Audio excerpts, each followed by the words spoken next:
Assalamualaikum warahmatullahi wabarakatuh. Perkenalkan, nama saya Mariani dengan NIM 231111101028, lokal PAI 2. Di sini saya akan menjawab soal yang pertama. Berfilsafat termasuk dalam berpikir, namun tidak semua orang yang berpikir itu termasuk berfilsafat, dan bisa dipastikan bahwa semua orang yang berfilsafat itu pasti berpikir. Coba Anda jelaskan. Jadi, filsafat merupakan bidang pemikiran manusia yang paling penting karena bercita-cita untuk mencapai makna hidup paling baik. Berfilsafat adalah salah satu bentuk berpikir yang lebih mendalam dan analitis untuk memperoleh kebenaran. Jadi orang yang berfilsafat itu lebih mendalami pemikirannya dan bisa memunculkan sebuah teori baru. Tetapi orang yang berpikir saja artinya dia tidak berpikir secara mendalam seperti orang yang berfilsafat. Orang yang berfilsafat juga berpikir secara teliti, sadar, dan teratur. Yang kedua, pada perkuliahan Anda telah pelajari sejarah filsafat. Coba Anda deskripsikan sejarah filsafat disertai dengan identifikasi pemikirannya. Jadi yang pertama, pada zaman Yunani kuno.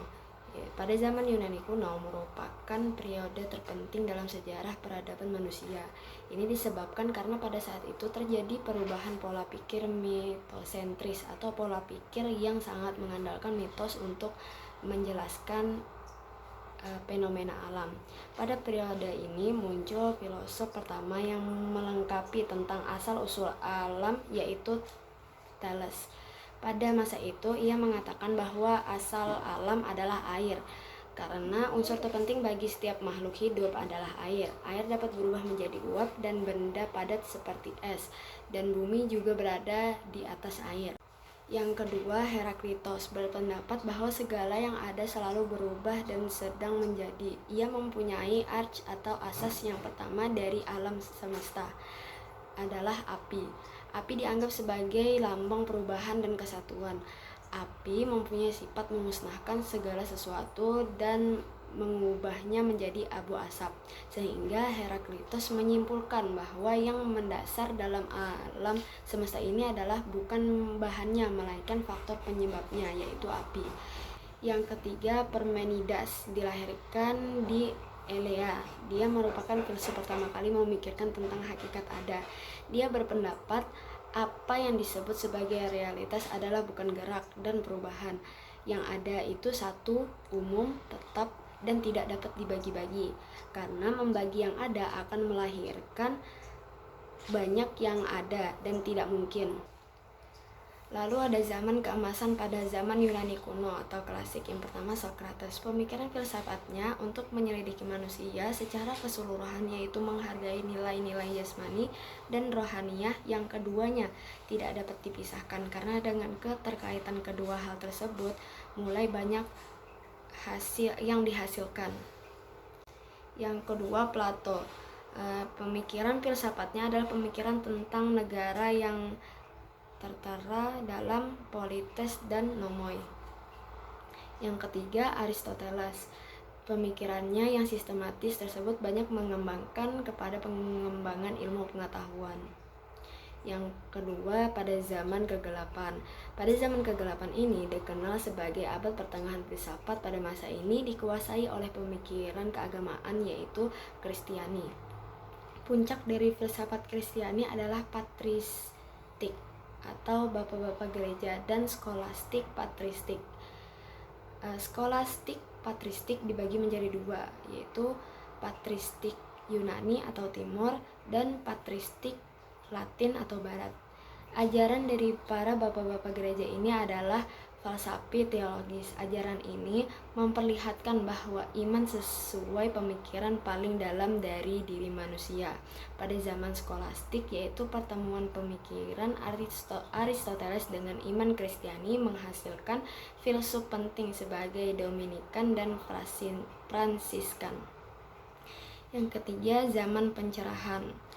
Pada pertengahan abad ini muncullah seorang astronomi, yaitu N. Copernicus, yang mengemukakan temuannya bahwa pusat peredaran benda-benda angkasa adalah matahari. Namun temuannya tidak disambut dengan baik oleh otoritas gereja karena dianggap bertentangan dengan teori geosentrisme atau bumi sebagai pusat peredaran benda-benda angkasa yang dikemukakan oleh Ptolemeus. Galileo Galilei adalah seorang penemu terbesar di bidang ilmu pengetahuan. Ia menemukan bahwa sebuah peluru yang ditembakkan membuat suatu gerak parabola. Ia menerima pandangan bahwa matahari adalah pusat jagat raya. Yang keempat, pada zaman awal modern. Pada masa ini, Kristen yang berkuasa dan menjadi sumber otoritas kebenaran mengalami kehancuran dan juga awal kemunduran bagi umat Islam. Pada masa ini juga bermunculan pemikiran Yunani seperti rasionalisme, empirisme, dan kritisme. Masa ini juga muncul seorang intelektual yang bernama Gerard van Cremona yang menyalin buku Ibnu Sina. Masa ini juga menyebabkan perpecahan dalam agama Kristen yaitu Katolik dan Protestan. Para filsuf menegaskan bahwa pengetahuan tidak berasal dari kitab suci atau ajaran agama, tidak juga dari penguasa, tetapi dari diri mereka sendiri. Aliran yang pertama yaitu aliran rasionalisme, beranggapan bahwa sumber pengetahuan adalah rasio, yakni kebenaran, pasti berasal dari akal. Aliran ini dipelopori oleh René Descartes. Yang kedua, aliran empirisme, yakni bahwa pengalamanlah sumber pengetahuan itu baik batin maupun indrawi. Aliran ini dipelopori oleh David Hume.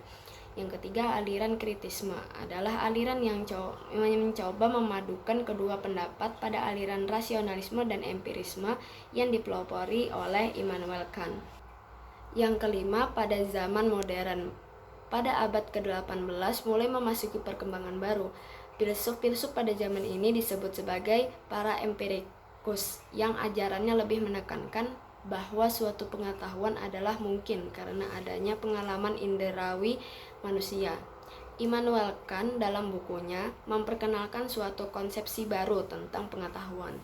Yang keenam, zaman postmodern. Pada abad ke-17 dan ke-18, perkembangan pemikiran filsafat pengetahuan memperlihatkan aliran-aliran besar seperti rasionalisme, empirisme, dan idealisme mempertahankan wilayah-wilayah yang luas.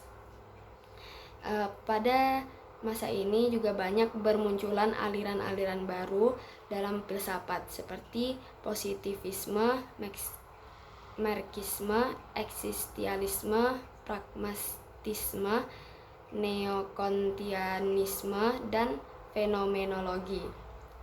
Lalu muncul juga aliran filsafat analitis.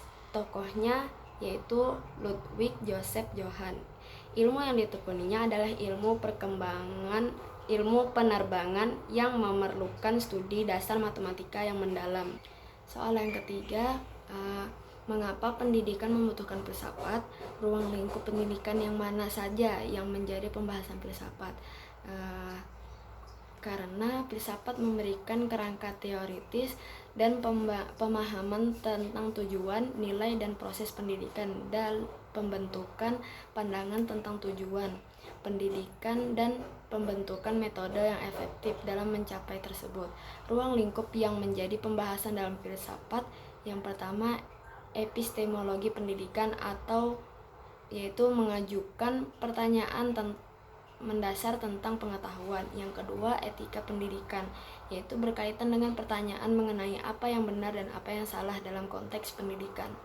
Yang ketiga, filsafat pendidikan, yaitu menggunakan pemikiran dan teori filosofis untuk memahami dan menganalisis tujuan, nilai-nilai, dan praktek pendidikan. Yang keempat, metafisika pendidikan, yaitu cabang filsafat yang mempertanyakan hakikat realitas. Yang kelima, sosiologi pendidikan, yaitu mempelajari hubungan antara pemikiran, hubungan antara pendidikan dan masyarakat, dan proses sosial yang mempengaruhinya. Soal keempat, bagaimana manfaat filsafat bagi guru PAI? Jelaskan. Ada beberapa manfaat filsafat bagi guru PAI. Yang pertama, pemahaman yang mendalam tentang agama dan kepercayaan. Filsafat dapat membantu guru PAI memperdalam pemahaman mereka tentang agama dan kepercayaan yang menjadi dasar pendidikan Islam. Yang kedua, pemikiran kritis dan reflektif. Filsafat mendorong guru PAI untuk mengembangkan kemampuan berpikir kritis dan reflektif. Yang ketiga, pembentukan akhlak dan moral yang baik. Filsafat juga membantu guru PAI dalam memahami prinsip-prinsip moralitas dan etika yang lebih dalam. Yang keempat, pemahaman tentang pendekatan pembelajaran. Filsafat dapat memberikan guru PAI pemahaman yang luas tentang pendekatan pembelajaran yang efektif. Yang kelima, pengembangan profesional. Studi filsafat memberikan kesempatan bagi guru PAI untuk terus mengembangkan kompetensi profesional mereka.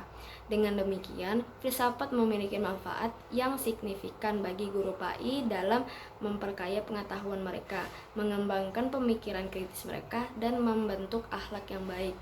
Mungkin itu saja jawaban dari saya. Mohon maaf apabila ada kesalahan dan kekurangan. Saya akhiri. Wassalamualaikum warahmatullahi wabarakatuh. Audio Jungle.